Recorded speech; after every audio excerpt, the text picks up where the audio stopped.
يا رب.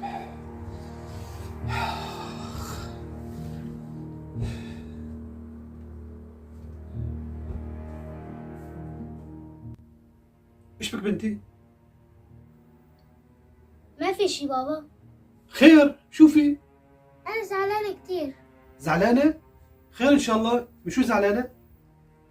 بابا بعد ما صرفنا من المدرسة ونحن راجعين على البيت وصلنا قدام بيت رفيقتي، ورفيقتي قالت لي تعي فوتي لعنا على البيت بدي أفرجيكي شغلة. وفتت لعندهم على البيت وشفت شي حلو بجنن، كانوا حاطين فواكه وحلو وجاتو، وكمان شفت كانوا حاطين شجرة كتير حلوة يا بابا، عالقين عليها طابات وكمان حاطين عليها نجوم، وكتير عبتلمع يا بابا، كتير على الشجرة عبتلمع. وقلت لها يا رفيقتي ياي بيتكم كتير حلو بجنن. ورفيقتي قالت لي عم نحضر حالنا لأنه اليوم بدنا نحتفل بعيد الميلاد، وقالت لي كمان بعد ما نخلص هون احتفالنا بالبيت بدنا نطلع نكمل سهرتنا بالمطعم، بدنا نرقص ونغني ونلعب ونضحك. وأنا لهيك كتير زعلت لأنه أنت وماما ولا مرة ما سويتوا لنا هيك حفلة.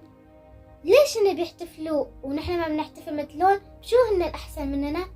لا يا بابا، أنت عم تقارني حالك فيهم؟ ليش بابا؟ مثلهم، من حقي أفرح أكتر منهم كمان.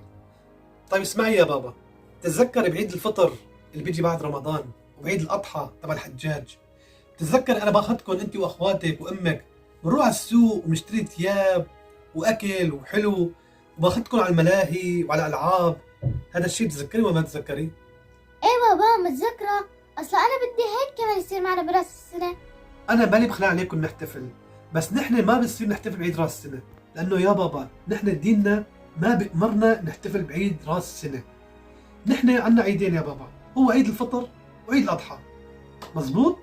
أما إذا نحتفل بعيد راس السنة هذا الشيء بدعة وحرام، ورب العالمين بده يعاقبنا عليه. شو؟ هلا إذا طلعنا أكلنا وسهرنا وانبسطنا نتعاقب؟ إيه يا بابا، نحن بديننا هيك، نحن لازم نطيع الأوامر اللي تجي من رب العالمين ومن سيدنا محمد عليه الصلاة والسلام. طيب ليش رفيقتي وأهلها بيعملوا هيك؟ يا بنتي نحن ما لنا علاقة فيهم، هن الله يهنيهم ويسعدهم يا رب. نحن علينا نتبع ديننا ونتبع الأوامر يلي واجبة علينا. بدهم يفرحوا وينبسطوا الله يهنيهم يا رب، بس نحن علينا ما بنعمل هيك شيء. قلت لك نفس الحكي اللي حكى لك يا بابا، رفيقتك من أخواننا المسيحيين وهدول هيك طقوسهم، إحنا ما دخلنا فيهم. قلت لها بابا بس هي ما بتقتنع، قالت لي بدي أسأل بابا لحتى أتأكد، وهي سألتي شو طلع معك؟ والله بصراحة فكرتك عم تكذب علي مشان ما نطلع نسهر وننبسط. خلص بابا، بوعدكم رح اطلعكم على احلى مطعم، على احلى واجمل مطعم بكل هالبلد. رح ناكل ونشرب وننبسط ونلعب ونعمل كل شيء.